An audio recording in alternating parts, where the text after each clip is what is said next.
Oke, bismillahirrahmanirrahim. Assalamualaikum warahmatullahi wabarakatuh. Jumpa lagi dengan saya ya, Nurs Burhan ya. Untuk hari ini kita akan belajar tentang deteksi dini kaki diabetes ya. Karena kita lihat di Indonesia prevalensinya tahun ke tahun itu lebih tinggi ya, dan sudah eh, menjadi tantangan dan PR kita bersama sejawat ya tenaga kesehatan, maka kita perlu melakukan deteksi dini kaki diabetes dan perawatan luka kaki diabetes ini di Indonesia yang sangat terus meningkat prevalensinya. Oke, yang pertama adalah eh, terkait diabetes ya. Diabetes itu merupakan penyakit yang sangat kronis ya, yang terjadi karena pankreas tidak menghasilkan cukup insulin ya. Ada beberapa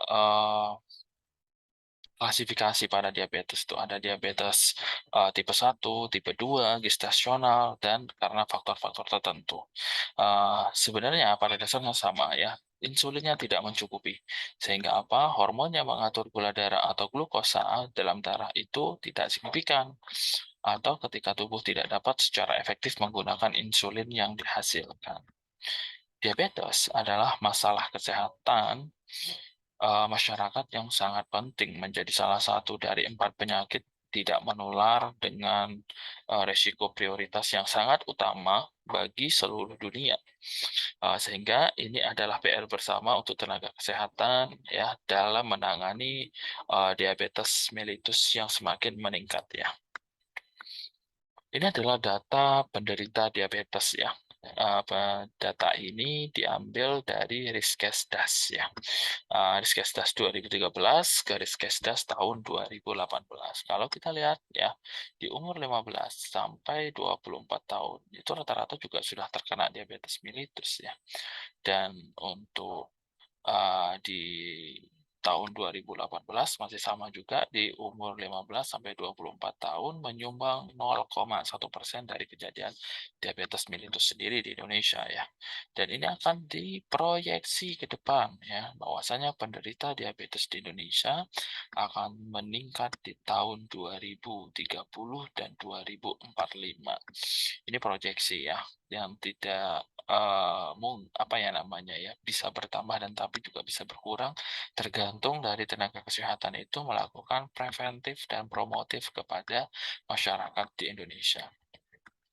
Begitu ya, untuk klasifikasi diabetes ini sendiri ya, etiologinya adalah tipe 1 adalah terkait dengan autoimun dan idiopatik. Artinya, tipe 1 ini adalah faktor dari gen ya.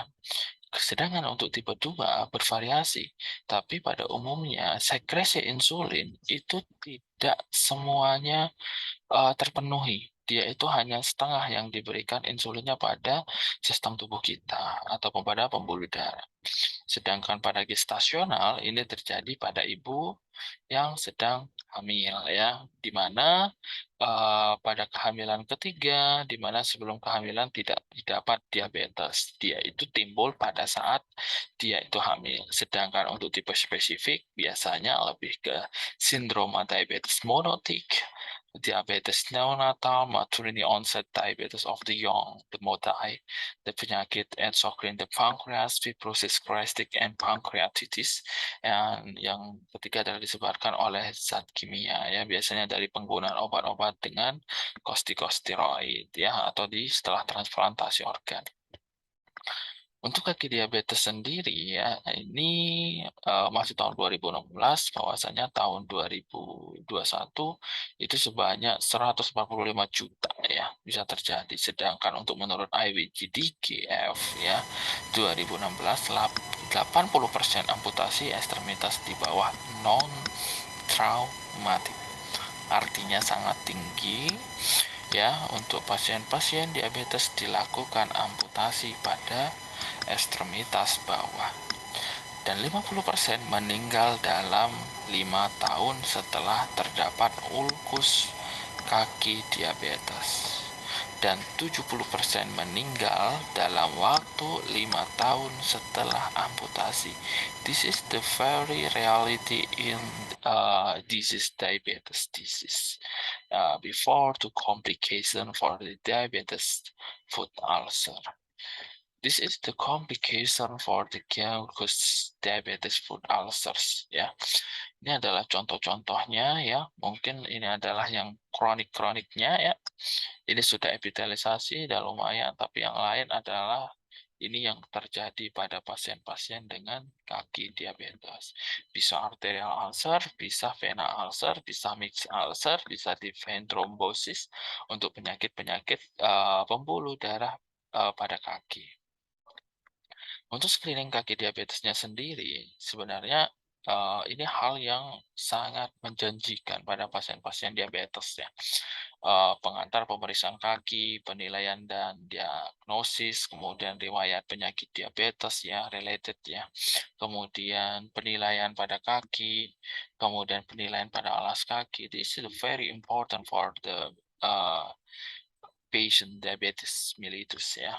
And penilaian dari kebutuhan pendidikan for this is the jurnal, ya. Beberapa jurnal bilang edukasi pada pasien diabetes pada saat dia terkena pertama kali, dia juga meningkatkan dari quality of life pasien, ya. Penilaian awal lupus sangat very important, ya. Jadi kita bisa melakukan pencegahan sebelum terjadi diabetic foot ulcer. Kemudian strategi risiko, kemudian kesimpulan. Kemudian screening kaki diabetes ini sebenarnya tindakan modalitas, ya, untuk berisiko atau mencegah terjadinya risiko luka kaki diabetes.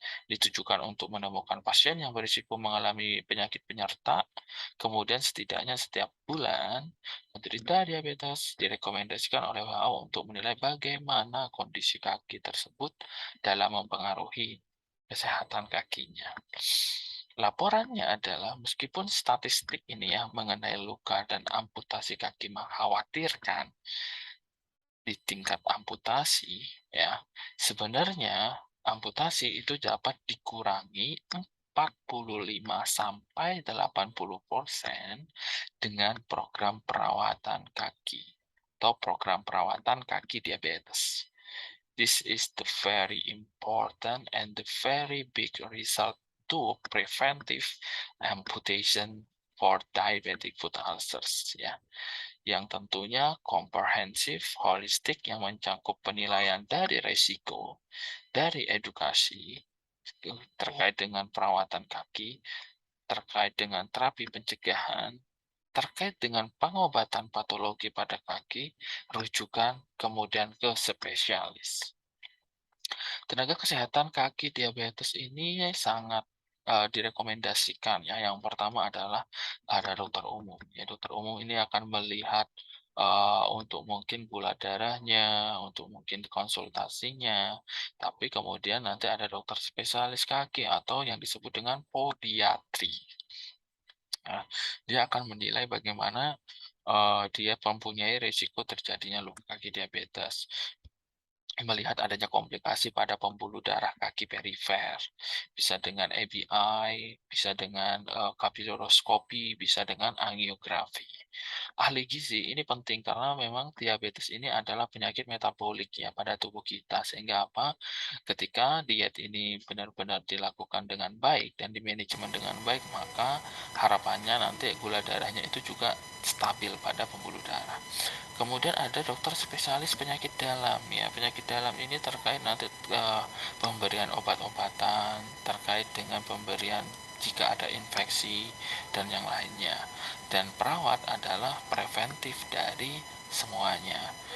Contohnya adalah perawat nanti akan melakukan screening kaki diabetes, ya, minimal lah seminggu 2 kali atau seminggu 1 kali pada pasien Anda. Ini adalah untuk meningkatkan dari quality of life patient diabetic foot.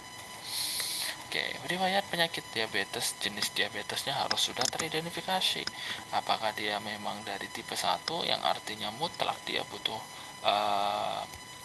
insulin karena memang pabriknya yang rusak. Tipe 2 dia mungkin, produksinya yang kurang sehingga dibutuhkan pemberian insulin. Kemudian yang ketiga adalah kehamilan, hanya memberikan insulin pada saat kehamilan. Dan yang empat karena obat-obatan. Nanti akan ada penambahan obat-obatan oleh dokternya ya. Tahun diagnosis dan durasi, penting ya. Semakin dia lama menderita diabetes, maka kerusakan yang ada di dalam tubuh kita juga semakin meningkat ya, jika tidak terkontrol. Tapi kalau dikontrol dengan baik, insya Allah cukup. Kemudian pengobatan sebelumnya, karena pengobatan sebelumnya ini akan mempengaruhi dari tingkat kesehatan dari pasien diabetes. Contohnya jika diberikan metformin dan obat-obatan insulin itu harus dilakukan sesuai dengan resep dan dosis yang diberikan karena akan takut dapat mempengaruhi efek organ-organ tubuh yang lain. Status retinopati dan nefropati ini juga harus dilihat karena nanti akan mempengaruhi dari resiko jatuh pasien. Kalau retinopati bisa menginjak paku yang tajam-tajam. Nefropati dia akan lebih ke gagal ginjal. Penyakit jantung ya jelas ya, nanti akan menyebabkan dari aktivitasnya status merokok akan memperparah pembuluh darah perifer di kaki. Tidak hanya di kaki saja ya, di seluruh tubuh bagian perifer dia akan menyebabkan aterosklerosis. Pekerjaan ini sangat penting juga untuk memberikan alas kaki yang bagus. Luka kaki sebelumnya juga ini akan mempengaruhi dari trauma injury ya. Luka kaki sebelumnya, intervensi vaskuler sebelumnya, dan amputasi. Catatannya untuk apa sih? Untuk mengatasi status potensi berkembangnya masalah kaki diabetik saat ini. Screening kaki diabetes ada 4. Pemeriksaan saraf, pemeriksaan pembuluh darah, pemeriksaan kulit, dan bentuk kaki. Empat-empatnya ini sangat penting untuk screening kaki diabetes. Yang satu adalah sentuhan ringan untuk melihat rasa sensasi pada kulit di kaki. Kemudian ada tusuk jarum atau namanya pinprick ya. Dia ini melihat saraf nyerinya karena nyeri itu adalah sebuah pertahanan fisiologis pada tubuh. Sehingga ketika dia tidak merasa nyeri atau merasa seperti benda tajam tertusuk, maka dia sensorinya, neurologinya juga sudah sebenarnya sudah terganggu dan harus diberikan perawatan yang lebih advance ke dokternya ya. Kemudian ada monofilament test. Monofilament test ini untuk melihat saraf pada kaki ya dengan 9 titik ya, dengan cara memejamkan mata, dengan memberikan monofilament test atau sentuhan di beberapa titik dengan memejamkan mata. Tujuannya untuk apa? Untuk melihat adanya kerusakan atau ketidakfungsian dari syaraf di kaki. Kemudian adalah turning fork untuk melihat getaran pada kaki. Pemeriksaan saraf kaki selanjutnya adalah mati rasa pada kaki. Bisa sensasi terbakar ya. Pada pasien-pasien diabetes ini sering terjadi. Perasaan menusuk pada kaki ya, seperti terbakar, tertusuk-tusuk, terjepit-jepit, cubit-cubit itu adalah seperti pemeriksaan saraf di kaki. Merasakan nyeri kaki saat berjalan dan dia akan menghilang pada saat istirahat.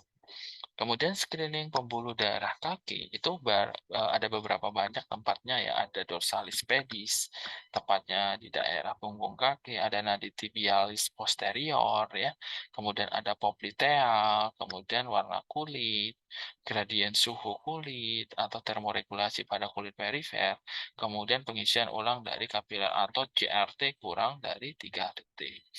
Kemudian bisa dilakukan dengan pemeriksaan AB ya, ankle brachial index ini untuk bagi keperawatan ini bisa dilakukan karena prosedurnya adalah invasif tapi dilakukan oleh perawat yang sudah mempunyai kompeten di bidangnya.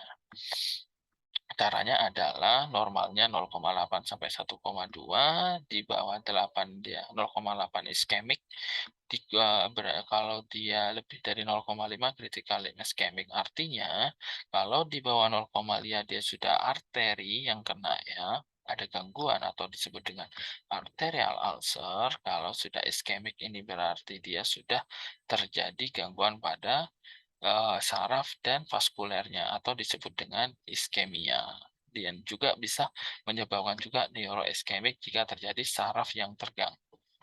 Ya, untuk caranya bisa di brachial dan popliteal, kemudian dikurangi hasilnya dapat berapa.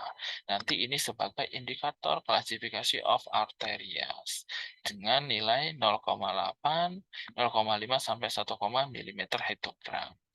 Dengan Doppler ya, Dopplernya sudah harus yang menggunakan Doppler vaskuler, bukan Doppler untuk DJJ atau melihat denyut jantung janin. Kemudian screening pembuluh darah ini gejalanya adalah claudicatio, nyeri saat berjalan. Diperlukan berhenti saat untuk menghilang rasa sakit. Kemudian istirahat sakit di tempat tidur di malam hari, menjatuhkan kaki. Kemudian ada kulit kering ya.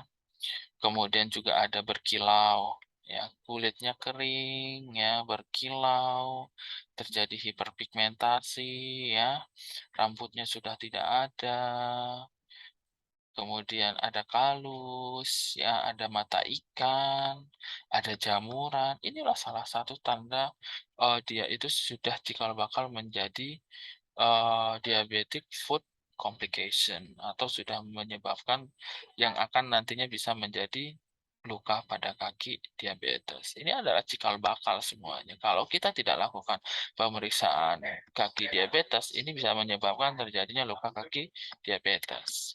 Screening bentuk kaki ini adalah pemeriksaan yang paling penting juga ya. Karena apa?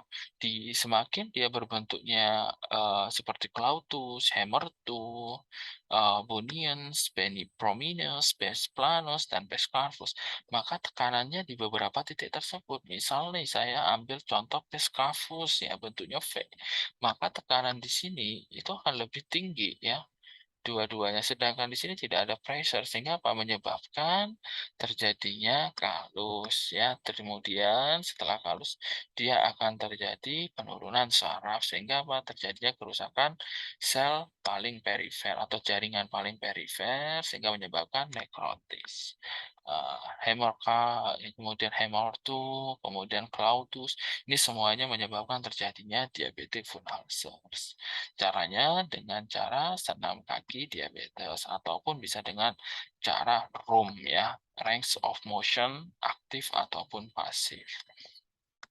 Kemudian cara keduanya adalah dengan spa kaki diabetes. Ini untuk tindakan perawatan pada pasien diabetes ya, sehingga mencegah terjadinya kerusakan dari syarafnya, sensorinya, kemudian perawatan kulit, sehingga apa?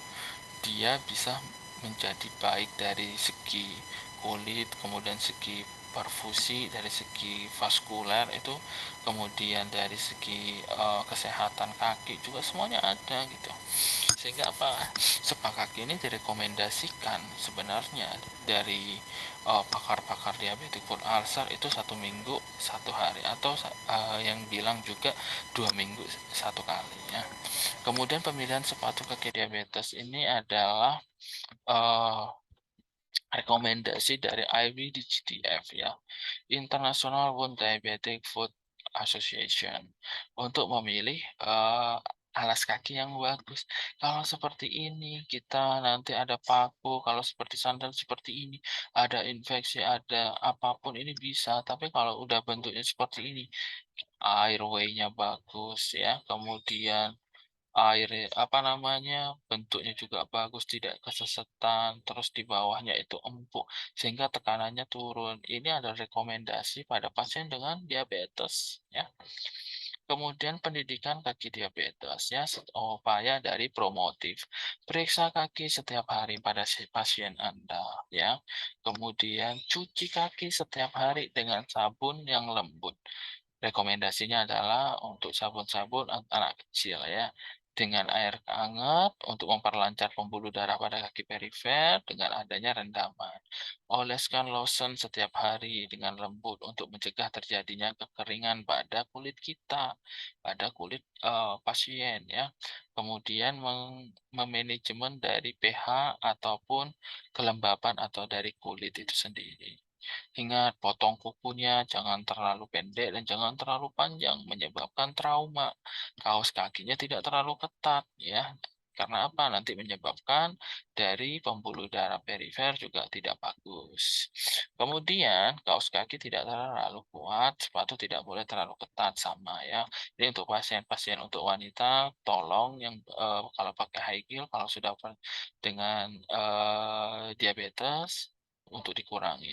Olahraga cara teratur, jangan olahraganya terlalu berat, tapi teratur aja untuk metabolisme nutrisi yang pada tubuh kita karena diabetes adalah penyakit metabolik.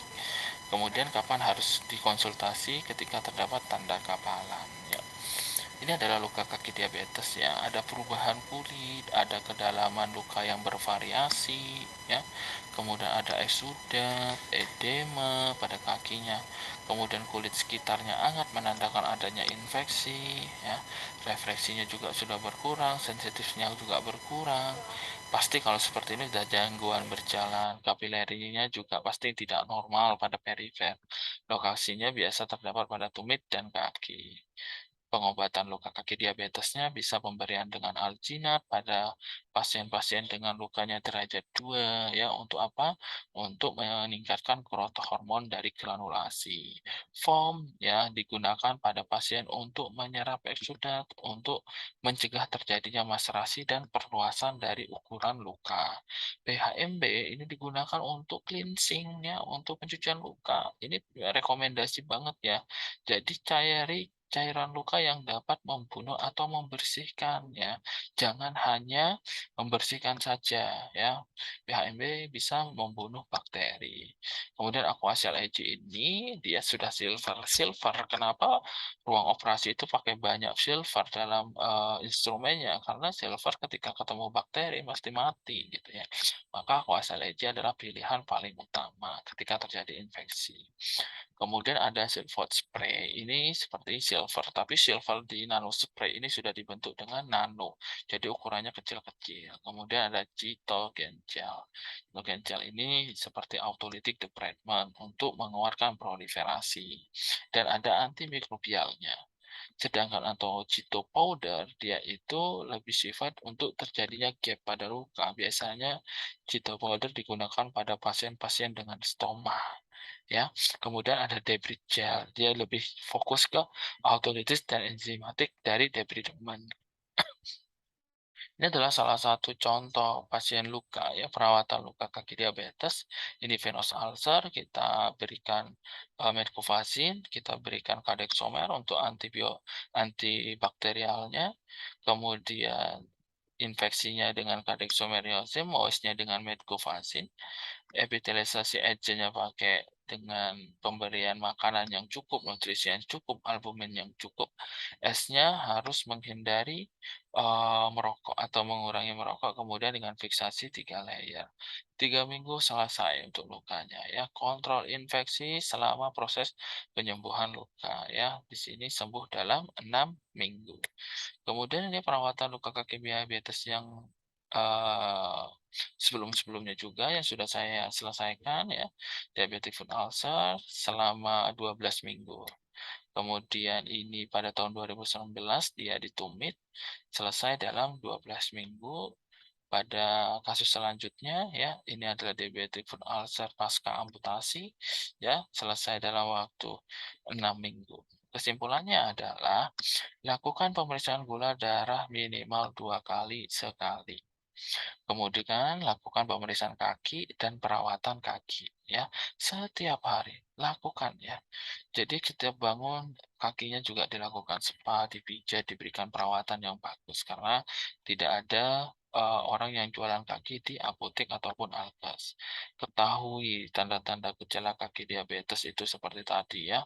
Ada pemeriksaan kulit, ada pemeriksaan pembuluh darah, ada pemeriksaan bentuk kaki ya, ada pemeriksaan vaskuler. Itu dilihat semua. Kemudian pemeriksaan kaki diabetik ini penting untuk mengetahui risiko atau cenderung berisiko tinggi ya. Kemudian screening kaki diabetes itu sebenarnya untuk mencegah luka kaki diabetes sejak dini. Kemudian perawatan dan pengobatan luka kaki diabetes harus komprehensif dan tepat. Jangan sampai salah orang, jangan sampai salah ke tenaga medis ya.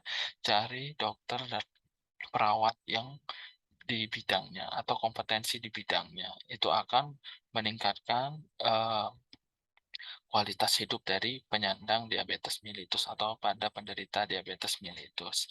Yang terakhir adalah evaluasi singkat dapat membantu dokter, perawat, dan tenaga profesional kesehatan lainnya untuk menilai dan merujuk pasien ke dokter yang dibutuhkan atau ke dokter andalan Anda ya.